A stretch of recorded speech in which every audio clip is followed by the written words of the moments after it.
Hello बच्चों। तो आज मैं 2025 में आज के दिन 17 फेब को जो फिज़िक्स का पेपर हुआ था एचएससी महाराष्ट्र बोर्ड का, उसका रिव्यू लेके आया हूँ कि कैसा रहा पेपर। क्योंकि आज के पेपर ने तो भाई बैंड बजा दी होगी बहुत से बच्चों की।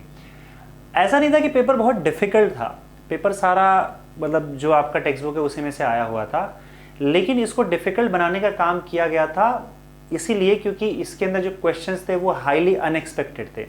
मतलब मेरे लिए इतना अनएक्सपेक्टेड क्वेश्चन हो गया तो बच्चों की हालत तो डेफिनेटली ख़राब हुई होगी।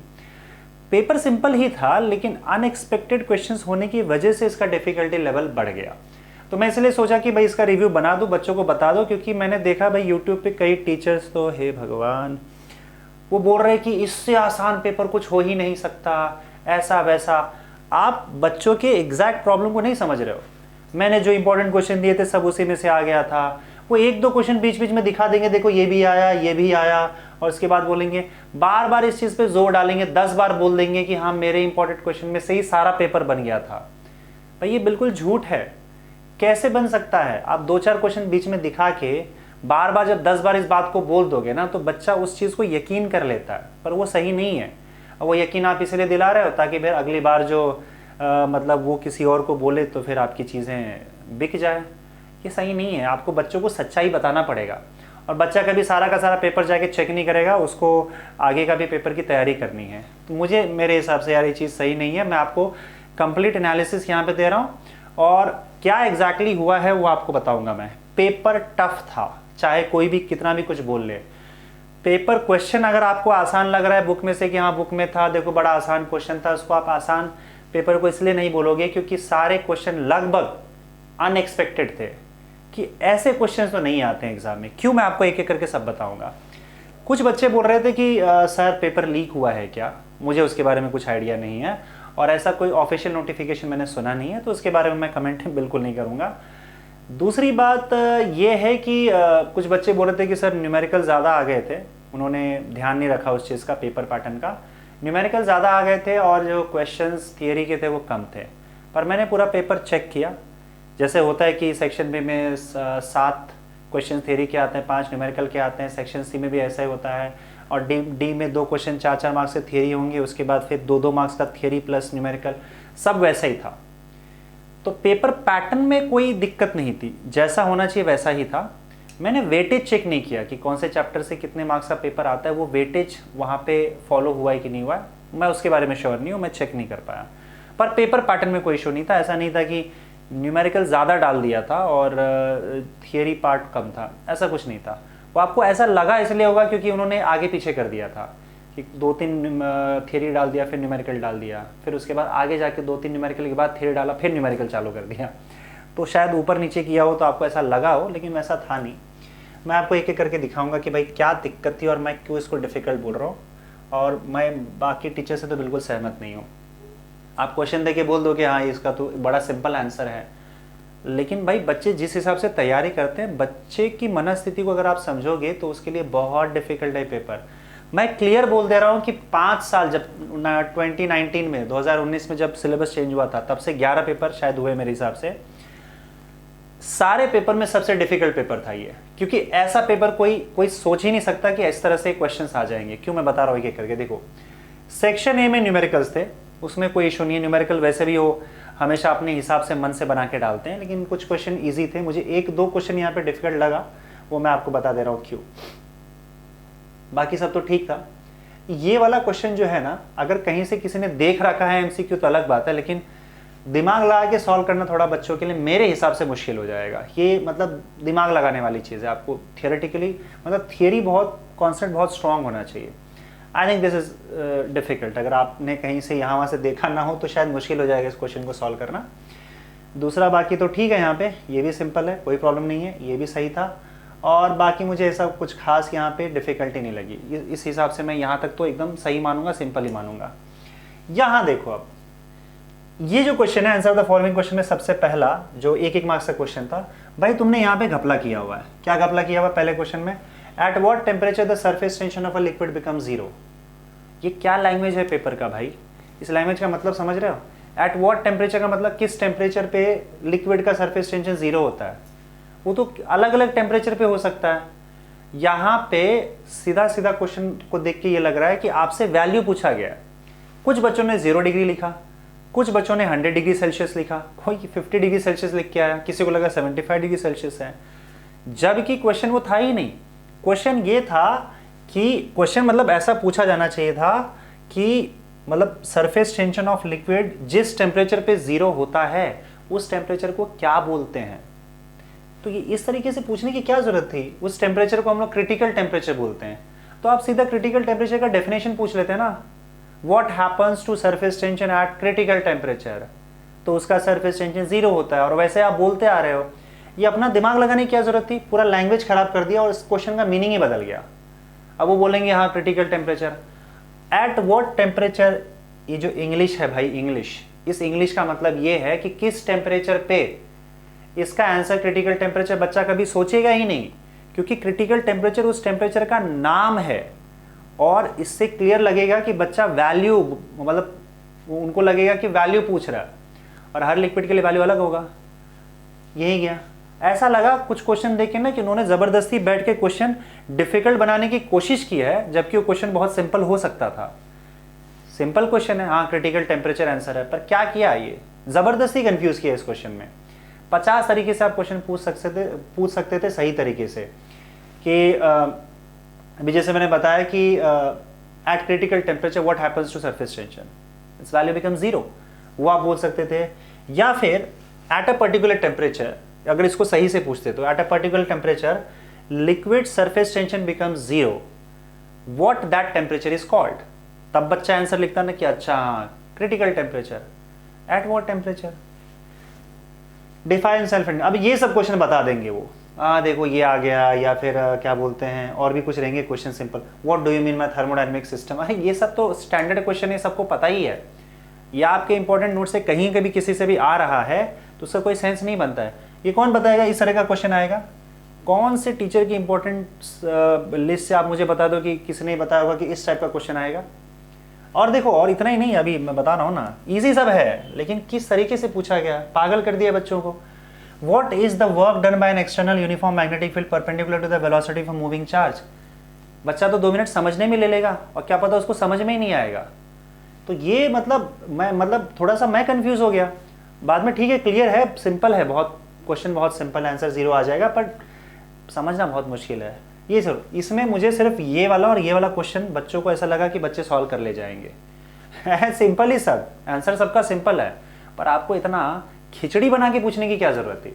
जबरदस्ती बच्चों को पहले पेपर में और फिजिक्स के पेपर में क्यों परेशान करना। ये तो जबरदस्ती का क्वेश्चन घुमा के उसका लैंग्वेज ट्विस्ट कर रहे हो, आपके बच्चों को समझ में ही ना आए। ये कौन सा एम है भाई। What is the value of B called when h is equal to 0 is in the hysteresis loop. ये भी सही से क्वेश्चन समझ नहीं आया मुझे। क्वेश्चन आप ऐसे पूछो, बी और एच का क्या मतलब है यहाँ पे बताओ। बच्चे को बी और एच नहीं पता चला तो आपने यहाँ पे intensity of magnetizing field word use नहीं किया, मैग्नेटिक इंडक्शन वर्ड यूज नहीं किया है, तो आप अच्छे से प्रॉपर लिखोगे तब क्लियर होगा ना। बच्चे अब इसमें इक्वेशन यूज कर रहे थे, B is equal to mu naught H plus M, कुछ इस तरीके से बच्चों से जब मैंने बात की, अगेन कंफ्यूजिंग है। अब एक्चुअली होता क्या है ना कि हिस्टेरेसिस लूप में जहाँ पे एच 0 हो जाता है तो बी का जो वैल्यू बच जाता है मैग्नेटिक इंडक्शन, उसको हम लोग रिटेंटिविटी बोलते हैं। पर भाई ये कैसे बच्चा समझेगा, क्या जबरदस्ती है ये भाई। ना आपने एच लिखा है, ना आपने बी लिखा है, ना आपने ये लिखा है कि इट हैज यूजुअल मीनिंग, कुछ नहीं, जबरदस्ती क्वेश्चन बना दिया। मुझे सेंसिबल क्वेश्चन इसमें सिर्फ ये 2 लगे, सेकंड वाला और फोर्थ वाला। बाकी बच्चा डेफिनेटली नहीं कर पाएगा। अगर थोड़ा सा भी, अगर मान लो कुछ ज़्यादा ही ब्रिलियंट बच्चा ना हो, नॉर्मल बच्चा नहीं कर पाएगा। पेपर इसलिए डिफिकल्ट हो गया है। कैसे बच्चा करेगा यहाँ पे। State the formula for angle of banking, एकदम क्लियर। ये 3 क्वेश्चन मुझे इसमें सही लग रहा है। बाकी तो देखो ये दोनों न्यूमेरिकल सीधा सीधा मैंने जो इंपॉर्टेंट न्यूमेरिकल्स करवाए थे उन न्यूमेरिकल्स में से ही आए हैं, और ये दोनों क्वेश्चन वैसे के वैसे आए हुए हैं। बस उसमें 5 लीटर था, यहाँ पे 1 लीटर दिया हुआ है, और यहाँ पे जो म्यू का वैल्यू है मेरे हिसाब से मैंने जो दिया था उसमें 3 था और इसमें 8.85 था। अब मैं आपको बता दूं कि मैंने जो इंपॉर्टेंट क्वेश्चन दिए थे इस पूरे पेपर में 3-4 क्वेश्चन को छोड़ के पूरा का पूरा इंपॉर्टेंट क्वेश्चन वहां से डायरेक्ट आ गया है। इसलिए नहीं कि मैं बहुत बड़ा हीरो हूं भैया, इसीलिए क्योंकि मैंने लगभग पूरा का पूरा सिलेबस कवर कर लिया। तो जब भाई पूरा का पूरा सिलेबस मैं कवर कर लूंगा तब तो क्वेश्चन आ ही जाएगा ना उसी में से। तो उसी में से क्वेश्चन आएगा, उसके बाद भी जो मुझे लगे 2-4 क्वेश्चन कि नहीं यार ये तो रिडंडेंट है, इस पे तो आज तक कभी क्वेश्चन आया ना कभी आएगा, ये ऐसे ही बुक में लिखा रहता है, इस बार भाई उसमें से भी क्वेश्चन पूछ लिए। और भाई आप आके बताओगे कि नहीं मैंने जो पेपर दिया तो उसी में से सारे क्वेश्चन आ गए थे, कैसे मान लूँ मैं ये? यार ये मतलब ठीक है, अब बच्चों के साथ खिलवाड़ ऐसे नहीं कर सकते ना कि आप हाँ ठीक है मेरा बीके इसके वजह से मैं ऐसे मार्केटिंग करो। ठीक है आप मार्केटिंग ऐसे लेवल पे कीजिए कि मैं बहुत अच्छा पढ़ाता हूँ, मैं बहुत अच्छा आपको कॉन्सेप्ट क्लियर कर देता हूँ, ये किस तरह का मार्केटिंग चल रहा है? मैं जो क्वेश्चन देता हूँ वो एग्जाम में आता है, कैसे हो सकता है ये? और ये आप जबरदस्ती बच्चों के दिमाग में डाल रहे हो, क्योंकि बच्चा जाके सर क्वेश्चन चेक नहीं करता है। मैं तो क्लियर बोल रहा हूँ आप चेक कर लेना, 3 से 4 क्वेश्चन छोड़ के पूरा का पूरा आ गया था, क्योंकि मैंने पूरा का पूरा सिलेबस का क्वेश्चन दे दिया है, उसमें से आएगा। उसके बाद भी 3-4 क्वेश्चन उसमें से अलग तरीके से आए। और इस बार भाई न्यूमेरिकल की क्या बात करूं मैं, अब तक ऐसा होता था, मैं बच्चों को बोलता भी था कि जैसे टेक्स्ट बुक का जो क्वेश्चन है सॉल्व एग्जाम्पल, कई बार तो सॉल्व एग्जाम्पल डायरेक्ट उठ के आ जाता है और आपको बस सोल्यूशन याद करना है, इवन वो नंबर भी चेंज नहीं करते, इस तरह से आता था। इस बार मुझे ऐसा कुछ नहीं दिखा। अगर वैसे क्वेश्चन आया भी है तो नंबर तो एकदम अलग ही कर दिया है, और उसके अलावा अपने मन से भी क्वेश्चन बना के डाला हुआ है। पेपर तो भाई लेवल बढ़ा दिया इन सब रीज़न की वजह से। मैं एक चीज़ बताऊंगा आपको कि हाँ बहुत ही सिंपल था, ठीक है भाई सिंपल आंसर थे, आपको आते होंगे, मुझे नहीं मालूम किसको कितना आता है, लेकिन बच्चा कैसे करेगा ये सब, इतना ज़बरदस्ती फंसाया रहेगा तो। ठीक है चलो, अब मेरे सेक्शन में से क्या क्या नहीं आया था मैं आपको बता देता हूँ। हाँ कि मेरे में से क्या क्या नहीं आया था मैं बताऊंगा। लगभग सारा पेपर आया था, एमसीक्यूज तो मैं बोल ही नहीं सकता। मैंने आंसर 1 सेंटेंस या 1 ये जो वेरी शॉर्ट आंसर है इसका मैंने बोला था कि ये भी मैं प्रेडिक्ट नहीं कर सकता, कोई नहीं कर सकता, क्योंकि अपने मन से बना के देते हैं। हाँ लेकिन जो डेफिनेशंस वगैरह है जैसे ये सेल्फ, देखो ये सब जो क्वेश्चन है डिफाइन सेल्फ इंडक्टेंस, इवन मैंने क्रिटिकल टेम्परेचर का दिया था, पर बच्चे पता ही नहीं कर पाएंगे कि वो क्वेश्चन है क्रिटिकल टेम्परेचर वाला। तो नोट्स में तो था मेरे, मतलब इंपॉर्टेंट क्वेश्चंस में तो था, ये था और उसके अलावा ये तो अपने हिसाब से बनाया था, ये भी उन्होंने अपने हिसाब से बनाया, तो इसमें नहीं था। थर्मोडायनेमिक सिस्टम क्या होता है, ये सब स्टैंडर्ड क्वेश्चन है, ये आपको किसी भी इंपॉर्टेंट क्वेश्चन की लिस्ट में आपको मिल जाएगा। तो ये भाई नहीं था, मैं बताते जा रहा हूँ, इसमें तो मतलब बैंड बज गई थी। बाकी भाई न्यूमेरिकल सहित था, मैंने जो न्यूमेरिकल का लिस्ट दिया था मैंने करवाया भी था, और ये दोनों क्वेश्चन करवाए हैं जो भी मैंने कराया था। तो 2-3 क्वेश्चन घुमाया था, बहुत ही इजी है, लेकिन इतना घुमाया था कि बच्चे समझ नहीं पाएंगे तो क्या लिखेंगे, ये एक इशू आ गया। चलो आगे बढ़ते हैं। अब इसमें देखो मैंने टिक करके रखा था, चौथा 5वां मेरे जो लिस्ट है उसमें से नहीं था। एक्सप्लेन हार्मोनिक्स एंड ओवरटोन्स, ये तो ठीक है, रिपीट भी हुआ है। Using Newton's law of viscosity for streamline flow, derive an expression for coefficient of viscosity, ये 5 साल में इसी बार क्वेश्चन बनाया गया है और डाला गया है पहली बार।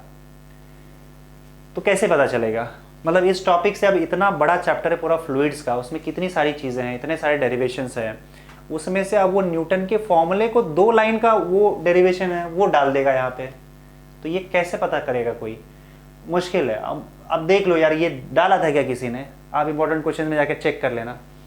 ये वाला state the formula for magnetic induction produce, खाली फॉर्मूला लिखना है। अब वो फॉर्मूला डायरेक्ट पूछ रहा है उस चैप्टर में से, कोई डेरिवेशन नहीं। आज तक टोरॉइड का और उसका डेरिवेशन पूछ लेते थे, क्या बोलते हैं उसको, सोलेनॉइड का, इन सब का। अब तो डेरिवेशन कुछ था ही नहीं, इसमें सीधा फॉर्मूला पूछ लिया, बताओ फॉर्मूला आर्क वाला। सिंपल है, मैं मानता हूँ सिंपल है, आर्क का फॉर्मूला बता दो। अब मैं इसको सिंपल ही मानूंगा, अगर बच्चे ने ढंग से पढ़ा है तो शायद आ भी जाए, तो मैं इसके ऊपर कुछ नहीं बोलना चाहता हूँ, ठीक है, इसमें कोई इशू नहीं है कि क्या सर्कुलर लूप का और आर्क का। पर ये अनएक्सपेक्टेड तो जरूर बोलूंगा मैं कि डायरेक्ट फॉर्मूला पूछ लिया, लेकिन अगर आपने पढ़ा है वो चैप्टर तो आपको आता रहेगा, कोई इशू नहीं है। पर ये दोनों मेरे लिस्ट में नहीं था, मैं क्लियर बोलूंगा। Law of conservation of momentum, कोई इशू नहीं। एक और चीज, अब तक कोई भी यूजेस एडवांटेजेस अगर पूछे जाते थे तो 2 पॉइंट पे या 2 यूजेस पे 2 मार्क्स मिलते थे। पहली बार इन्होंने 4 यूजेस पूछा हुआ है और 4 यूजेस पे 2 मार्क्स दिया हुआ है। यहीं पे नहीं, आगे जाने के बाद वैन डी ग्राफ जनरेटर के साथ भी ऐसे ही किया हुआ है। क्यों भाई, इस तरह का सा पैटर्न क्यों चेंज कर दिया कि अब तक आप 2 मार्क्स के लिए 2 यूजेस बोलते थे, और मैं हमेशा बच्चों को बोलता था कि आज तक पेपर में 2 ही यूजेस पूछा जाता है और उस पर 2 मार्क्स दिए जाते हैं। तो हमने तो यार बैंड ही बजा दी कि नहीं, अब इस बार 4 यूजेस, अब इस बार आपको 4 यूजेस लिखना पड़ेगा। ये कैसे बच्चों को सपना आएगा, या मुझे सपना आएगा, या किसी और को सपना आएगा टीचर को? अजीब है, क्यों इतना परेशान करना मुझे समझ नहीं आया। और सबको पता है कि फिजिक्स के पेपर के दिन बच्चे परेशान होते हैं, ये और परेशान कर रहे हैं। सिंपल सिंपल सही क्वेश्चन को भी जबरदस्ती घुमा के ट्विस्ट कर रहे हैं। मतलब इसमें क्या मजा मिलता है कि बच्चे क्वेश्चन सॉल्व ही ना कर पाए और गलत लैंग्वेज यूज कर रहे हो आप, उस लैंग्वेज का सेंस ही नहीं बनता है, मीनिंग कुछ और बदल जाता है उसका। खैर ठीक है, अब जिस बार 4 एडवांटेज लिखना था, आधा आधा मार्क्स कर दिया हर यूज का, हर एडवांटेज का, तो ये भी सही नहीं लगा मेरे हिसाब से। ये भी परेशानी बच्चों का बढ़ाएगा ही कि वो 2 यूज अगर याद करके आया होगा, अब उसको 1 ही मार्क्स मिलेगा। पिछले साल तक 2 मार्क्स मिलते थे, इस बार 1 ही मिलेगा।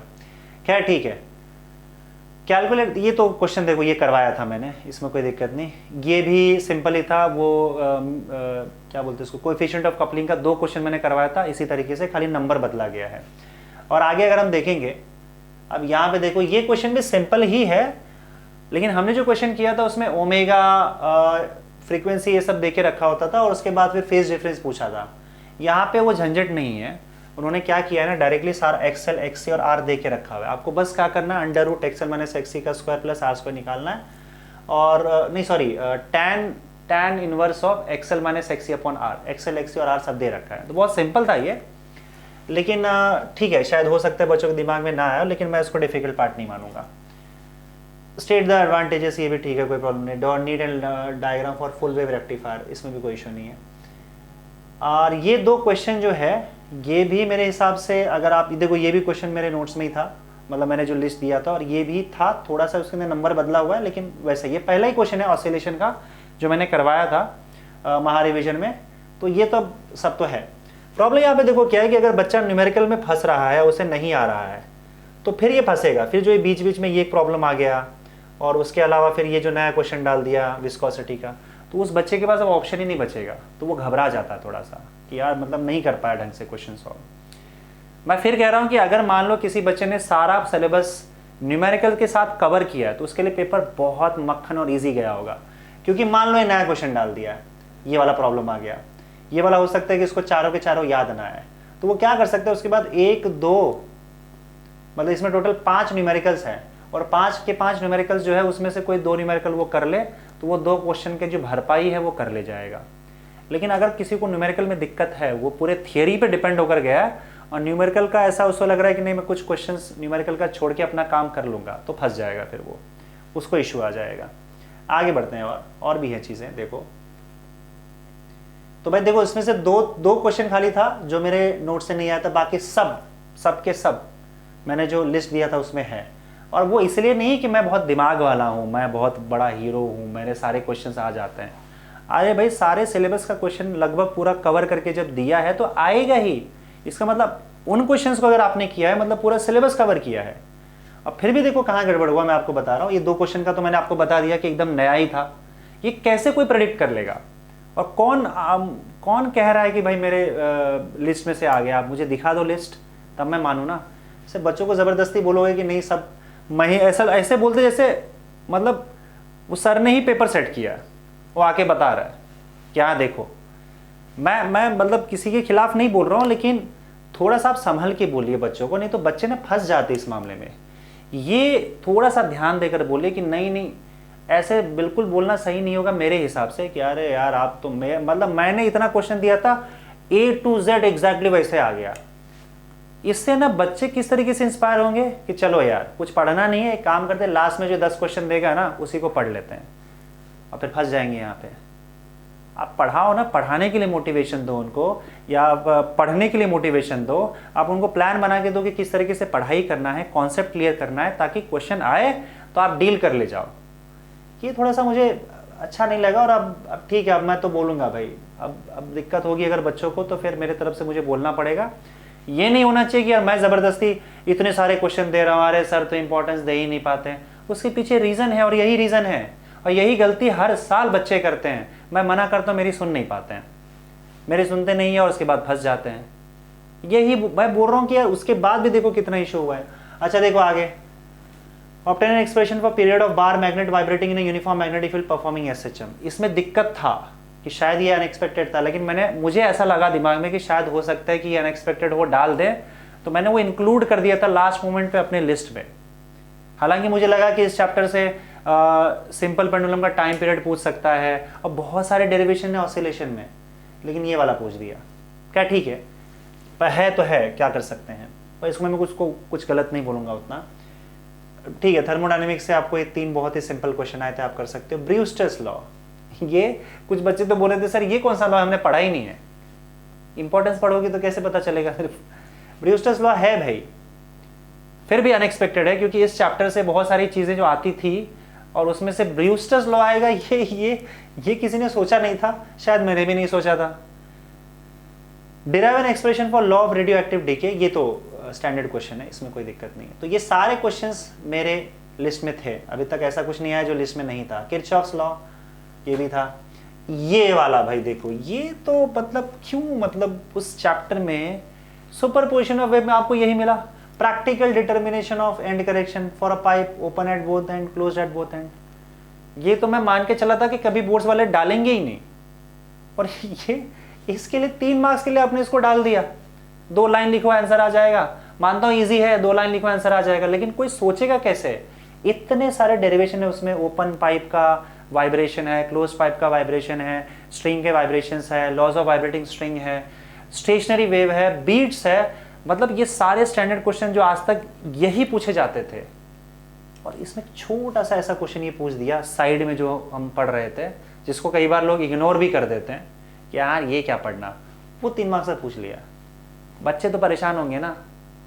उसने 10 साल के पैटर्न को, 15 साल के पैटर्न को कैसे देखा है, 15-20 साल के पैटर्न को आप देखोगे, ये कभी नहीं हुआ था। और क्यों करना है इस बार, क्या साबित क्या करना है। अब बच्चों, अब चाहते हो बच्चे पढ़े ही ना, तो वो सब पढ़ लेना। ये नहीं समझा मुझे यार, क्यों ऐसा, मतलब ये देखो, ये नहीं था मेरे इसमें, खाली इसमें से मुझे लगता है सिर्फ ये वाला नहीं था, बाकी सब क्वेश्चन तो थे। न्यूमेरिकल में ये वाला नहीं था, ये 2 क्वेश्चन नहीं थे जो मैंने न्यूमेरिकल कराया था और जो मैंने क्वेश्चन का लिस्ट दिया था, बाकी सब इसमें से भी था। अब ये देखो, ये था, लेकिन किस तरीके से क्वेश्चन पूछा गया। वो जो रोटेटिंग बार होता है ना, उसमें मोशनल ईएमएफ ढूंढना है, बस इतना क्वेश्चन था कि उसके अंदर मोशनल ईएमएफ कितना इंड्यूस होगा एंड्स पे। पर हे भगवान, देखो क्वेश्चन कैसा है। A conducting bar is rotating with constant angular speed around a pivot at one end in a uniform magnetic field perpendicular to its plane of rotation. बच्चा बोलेगा है क्या, ये तो कभी पढ़ा ही नहीं, उसे समझ नहीं आएगा क्या क्वेश्चन पूछा है। पर खैर ठीक है, आपने हिसाब से एक्सप्लेन किया, मैं इस पर ज़्यादा नहीं बोलूँगा कि ये सही है गलत है, लेकिन आप बहुत आसानी से भी इस क्वेश्चन को पूछ सकते थे। बच्चे को समझ में तो आने दो कि क्या पूछा है आपने। बाकी ठीक है, न्यूमेरिकल वगैरह तो इसमें भाई ये टफ न्यूमेरिकल था वैसे ही लॉजिकल था, जो मैंने करवाया था उसी से रिलेटेड था, लेकिन थोड़ा सा क्वेश्चन जो है वो घुमा हुआ है। तो आप इसको चाहिए, अगर आपको ऐसा लग रहा है कि ये मान के चलो कि नहीं था तो नहीं था, लेकिन भाई परेशान इससे होगा बच्चा। उसके बाद नहीं, ये तो सिंपल है कि ये क्वेश्चन तो हमने किया था, एमीटर पे वोल्ट मीटर पे हमने क्वेश्चन किया था, वैसे ही बस खाली नंबर बदल दिया गया और 2 क्वेश्चन को कंबाइन कर दिया यहाँ पे। और ये वाला क्वेश्चन तो भाई किया ही था, मतलब calculate pressure inside a liquid drop बस ढूंढने बोला है। ठीक है, चलिए, वो P I minus P O is equal to 2T/R सीधा आ जाएगा, ये बहुत सिंपल क्वेश्चन था। और ये भी क्वेश्चन हमने सीधा करके रखा हुआ था, मुझे लगता है नंबर भी शायद वही है जो हमने क्लास में किया, मतलब महा रिविजन में किया हुआ था, तो ये भी उसी में से आया हुआ था, कोई प्रॉब्लम नहीं है। और इसमें क्या दिक्कत हुई, फेरोमैग्नेटिज्म डोमेन थ्योरी की बेसिस पे करना है। फेरोमैग्नेटिज्म के पे मैंने नोट दिया होता तो उससे हो तो जाना चाहिए क्वेश्चन। ये क्वेश्चन भी स्टैंडर्ड है। डिस्टिंग्विशमेंट बिटवीन इंटरफेरेंस एंड डायफ्रैक्शन है उसका ये जो क्वेश्चन है, ये तो भाई कराया था सीधा सीधा, इसका तो आंसर भी आपको याद हो जाना चाहिए, 0.15। इसमें तो नंबर भी नहीं बदला है, 0.15 डिग्री, तो ये तो डायरेक्ट है, मतलब कोई प्रॉब्लम नहीं इसमें। ये भी है, इसमें भी कोई इशू नहीं है। हाँ, यहाँ एक दिक्कत थी मुझे। State any 4 uses of when D graph generator. Uses आज तक नहीं पूछा यूजेस, इस बार यूजेस पूछा है 2 मार्क्स के लिए। वेन डी ग्राफ में कई बार डायग्राम आ जाता है, वेन डी ग्राफ जनरेटर का कई बार वर्किंग आ जाता है, प्रिंसिपल। यूजेस, इस बार यूजेस, इस बार कुछ नया करते हैं, इस बार कुछ तूफानी करते हैं, तो इन्होंने तूफानी कर दिया, इस बार यूजेस डाल देंगे। और यूजेस 4 के 4, किसी तरीके से 2-3 याद भी कर लो ना। इस बार तो हम 2 मार्क्स के लिए 4 यूजेस चाहिए, 4 एडवांटेज चाहिए। इस बार हमारा मन 2 से नहीं भरेगा। अब बेचारा वो लिखने के भी तो 4 कहाँ से याद करके लिख ले, अगर उस पर यूजेस पे कौन ध्यान देता है। वेन डी ग्राफ जनरेटर में यूजेस पे तो कोई ध्यान भी नहीं देता होगा। ठीक है, आप बोल लो कि आपने पढ़ा नहीं है, आपको एक एक वर्ड पढ़ना चाहिए टेक्स्ट बुक का, कितना पढ़ लेगा इंसान? मैं टीचर है, ठीक है, टीचर एक एक लाइन पढ़ लेगा, टीचर 10 साल से पढ़ा रहा है, वो बच्चा है। टेक्स्ट बुक देख रहे हो किस तरीके से टेक्स्ट बुक बनाया हुआ है, ऐसा लगता है कि सब कुछ यहाँ वहाँ से उठा के जमा कर दिया, उसमें हर लाइन पढ़े बच्चा परेशान होकर। और जो स्टैंडर्ड क्वेश्चन के नाम पे आप कुछ भी कर रहे हो, यहाँ पे 2 पॉइंट के लिए 2 मार्क्स था, तो आप 4 पॉइंट के लिए इस बार 2 मार्क्स पूछ रहे हो। और उसके अलावा ये क्वेश्चन तो भाई, ये तो मतलब पूरा ही मैं बता रहा हूँ, ये क्वेश्चन तो मेरे हिसाब से आउट ऑफ सिलेबस ही है। डिस्प्लेसमेंट करंट, छक्के छूट गए होंगे सबके, ये डिस्प्लेसमेंट करंट क्या है भाई? उसका थियरी है, और डिस्प्लेसमेंट करंट का कोई क्वेश्चन, कोई न्यूमेरिकल पूरे टेक्स्ट बुक में नहीं है। और टेक्स्ट बुक में जिस टाइप का न्यूमेरिकल नहीं है वो आपके एग्जाम में नहीं आता है। यही अब तक चलता आ रहा है पूरा इतिहास में बोर्ड के। और क्या किया आपने इसमें? डिस्प्लेसमेंट करंट पूछ रहे हो? ये तो भाई सीधा जेडबलई का क्वेश्चन, या फिर आप एंट्रेंस का क्वेश्चन बोल सकते हो। एंट्रेंस का क्वेश्चन पूछ रहे हो यहाँ पे। इसका तो मतलब ऐसे टाइप का कोई न्यूमेरिकली आपको कहीं नहीं मिलेगा। कोई नोट्स खंगाल लो, टेक्स्ट बुक खंगाल लो, क्योंकि उस टाइप का क्वेश्चन ही नहीं है उसमें। पर आपने पूछ लिया, पता नहीं क्या दिमाग में चला कि डिस्प्लेसमेंट करंट पूछते हैं। अजीब था, समझ नहीं आया मुझे। आपको क्या लग रहा है कि पेपर डिफिकल्ट नहीं हुआ रहेगा इस तरीके से? पता है सबका जो भी मैंने बताया कि आंसर जो है ना उतना डिफिकल्ट नहीं है, इसको छोड़ दिया जाए तो। हाँ ठीक है, 4 यूजेस वेन डायग्राफ जनरेटर में क्या तुम डिफिकल्ट बोल रहे हो सागर सर आप भी? अरे भाई लेकिन क्यों? अब इलेक्ट्रोस्टैटिक्स में क्या पढ़ेगा इंसान? वेन डायग्राफ जनरेटर का यूजेस पढ़ेगा? मैं ये बोल रहा हूँ कि पूरे इतिहास में आज तक अगर ऐसा कुछ नहीं हुआ था, इसमें जो हुआ इतना सारा हुआ, तो कुछ तो पिछली चीज़ों को लेकर ही चलता है ना। एनालिसिस बच्चा करेगा या टीचर करेगा? आप कुछ एकदम ही उलट पलट कर दो सब कुछ, फिर बोलोगे सब आसानी है। मेरे हिसाब से ये जस्टिफाइड नहीं था, जहाँ तक मैं पर्सनल मेरा व्यू है। बाकी आप लोग जैसा सोचते हो आप देख लो। वीडियो का लेंथ काफ़ी लंबा हो गया क्योंकि मैंने पूरा डिटेल एनालिसिस एक एक क्वेश्चन का किया है। बाकी आपको टेंशन लेने की ज़रूरत नहीं है, उस चीज़ को यहीं पे छोड़ दो। ये वीडियो को देखने की भी ज़रूरत नहीं है आपको वैसे, अगर ठीक है सब कुछ सॉर्टेड है तो। आगे आप देखो केमिस्ट्री, मैथ्स, बायो सब बचा हुआ है, और उसकी तैयारी आप अच्छे से करो। इस चीज़ को आप यहीं पे अभी फ़िलहाल ख़त्म कर दो, ठीक है? तो जो मेरी राय थी, रिव्यू था, मैंने आपको यहाँ पे दे दिया। Okay, thank you.